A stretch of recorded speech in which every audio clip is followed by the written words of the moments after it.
Di tengah kerumitan merancang ruang bagi kehidupan yang lebih baik, masyarakat umum membutuhkan panduan arsitek. Dari menghadapi perubahan tata kota hingga menciptakan hunian impian, jasa arsitek memainkan peran krusial. Keahlian mereka merangkai visi, fungsi, dan estetika untuk menciptakan lingkungan yang ideal sangat dibutuhkan.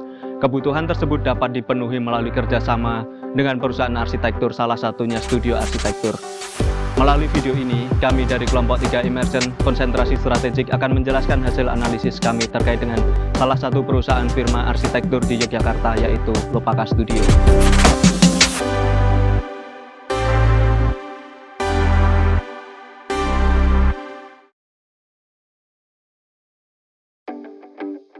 Ya, saya Luki, nama lengkap saya Blasius Luki Putranto. Saya Principal Arsitek dari Lopaka Studio. Lopaka Studio itu perusahaan biro konsultan arsitektur yang saya dirikan praktis sejak tahun 2014, kemudian mengalami perkembangan tahun 2017, dan sampai saat ini konsentrasi untuk mengerjakan proyek-proyek komersial, baik itu untuk rumah tinggal, kafe, interior, dan bangunan-bangunan yang lainnya. Beberapa proyek yang sudah saya kerjakan itu bangunan rumah tinggal yang berada di beberapa di area Jabodetabek. Di Yogyakarta sendiri, salah satunya ini ada di Lue Space and Cafe, ada guest house-nya juga, ada kafenya juga, dan beberapa proyek-proyek di daerah yang lain. Dalam proses identifikasi awal, tim menemukan 4 masalah utama yang dihadapi oleh Lopaka Studio. Keempat masalah tersebut adalah: 1.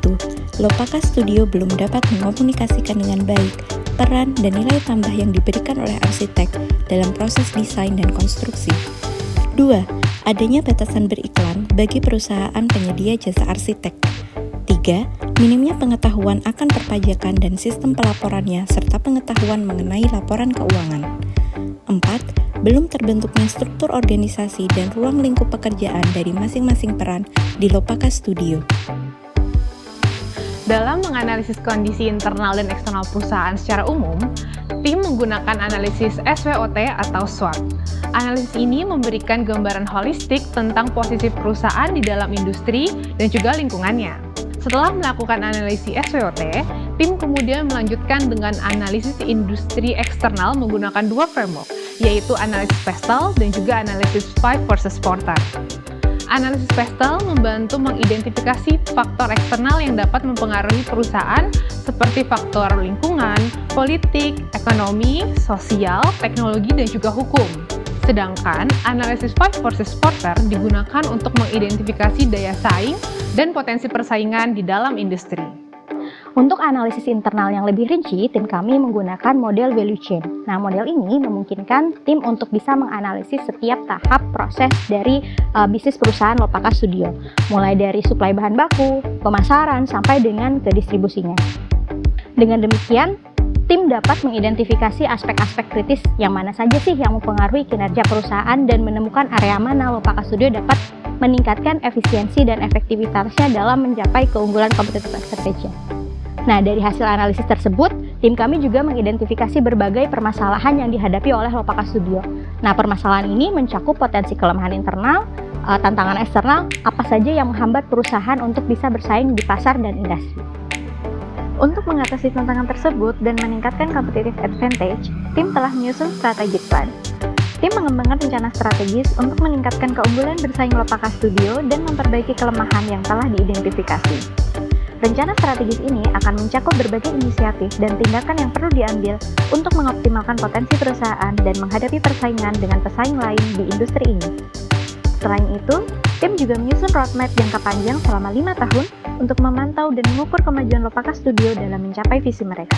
Roadmap ini akan menjadi panduan bagi perusahaan untuk mencapai tujuan jangka panjang mereka dan mengukur perkembangan mereka dari waktu ke waktu.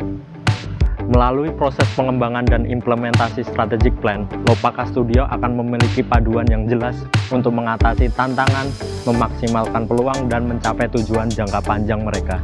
Dengan demikian, mereka akan dapat memperkuat posisi kompetitif dan menjadi lebih unggul dalam persaingan di dalam industri mereka.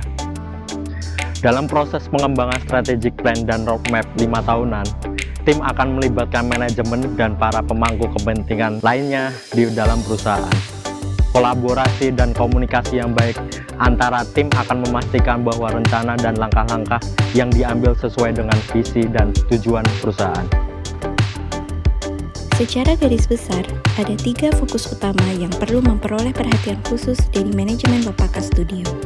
Ketiga fokus tersebut adalah pemasaran, human resources, serta keuangan. Secara detail dan rinci, tim telah menyusun roadmap dan strategic plan dalam jangka waktu 5 tahun ke depan. Dalam ranah marketing, Lopaka Studio perlu melakukan 1. Memanfaatkan media sosial untuk meningkatkan awareness serta membangun engagement dengan masyarakat. 2. Bekerja sama dengan stakeholder di industri jasa arsitektur dan konstruksi untuk membuat program peningkatan awareness bersama. 3. Memperluas segmen secara geografis serta scaling up ke proyek-proyek yang lebih besar, misalnya dari pihak pemerintah maupun multinational company. Dalam ranah human resources, Lopaka Studio perlu 1. Menyusun SOP, key metrics, dan melakukan evaluasi job description bagi seluruh karyawan. 2. Melakukan rekonfigurasi serta melengkapi struktur organisasi. 3. Meninjau dan menemukan proses rekrutmen yang sesuai. 4. Mengadakan program pengembangan skill dan sertifikasi bagi karyawan yang memerlukan. 5. Menyusun program kesejahteraan karyawan. Dan 6. Bekerja sama dengan universitas untuk membentuk program magang atau internship. Dalam ranah keuangan, Lopaka Studio dapat melakukan 1. Menyusun laporan keuangan dan realisasi anggaran yang terintegrasi secara periodik serta berpedoman pada etap. 2. Memenuhi kewajiban pelaporan pajak. 3. Melakukan improvement secara berkala pada laporan keuangan. 4. Menemukan sistem akuntansi yang cocok dengan kebutuhan perusahaan. 5. Bermitra dengan pihak akuntan publik. Dan 6. Bekerja sama dalam hal pendanaan dengan pihak bank ataupun perusahaan investasi. Secara pribadi dan mewakili tim dari Lopaka Studio, saya mengucapkan banyak terima kasih kepada kelompok 3 Immersion Semba 38A. Semoga dari apa yang sudah dilakukan, kita bisa saling memperbaiki dari sisi manajemen, dari sisi promosi, dan bisa mengembangkan ke arah yang lebih baik. Terima kasih.